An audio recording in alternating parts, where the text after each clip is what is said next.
Reflection station.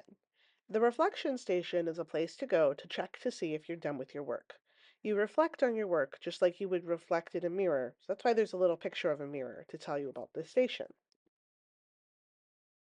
The first thing to ask yourself is, what was the goal? What were the key points of this project? Let's pause and think about what the goal was for this project. The second thing to think about is whether or not you are actually done. Did you put your name on your back of your work? Are your goals met? And is the work dry? Check the creativity board to see where you're at on your creativity level in relation to the project goals. Last thing to check right now is the craftsmanship level. Check the craftsmanship board to make sure you're doing your best work. Creativity. Use the hamburgers to check yourself and whether or not you're being creative in relation to the goals of the project.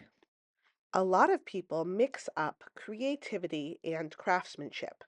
With creativity, we're talking about original ideas and level of thinking, not necessarily quality of drawing and coloring. Think about it this way.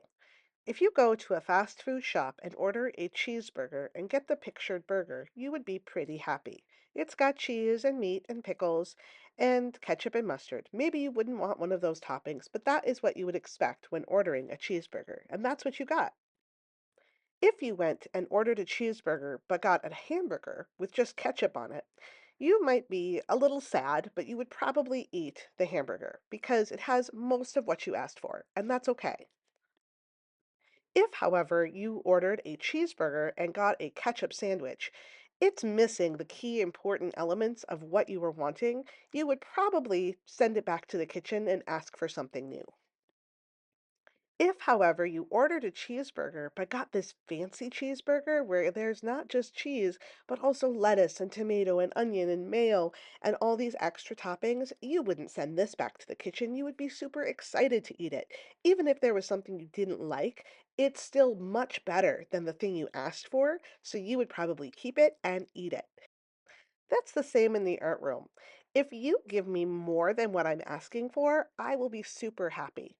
If you miss one or two things, it's not a big deal. But if you miss the big key concepts of what we're learning about, you may have to redo or add on to your work. Craftsmanship is where we talk about the quality of your work. Are you rushing or are you taking your time? Have you fully filled it in or have you left a lot of blank space? Are your lines smooth and solid or are they rough and sketchy? Have you taken the time to erase everything or have you left it kind of a mess? This is where we're talking about your quality and your time in your work. That's what the word craftsmanship means. There are three levels to this of the student rank. The one is very messy, you're rushing, it's not taking your time. Two is going back and adding a little more, but it's still not super smooth. Three means you've taken your time and you're really, really there. But there's even a fourth level, which is secret. That's kind of the teacher level, where you are being so smooth and solid that we can't hardly tell the material that you're using. You've planned it to be smooth from the start, you've taken your time, and you're being super careful. And that is where you see the tools attached to the board there. That's the fourth level. When you've checked your work and you've decided that you are truly done, you can go and take your photograph on Art Sonia.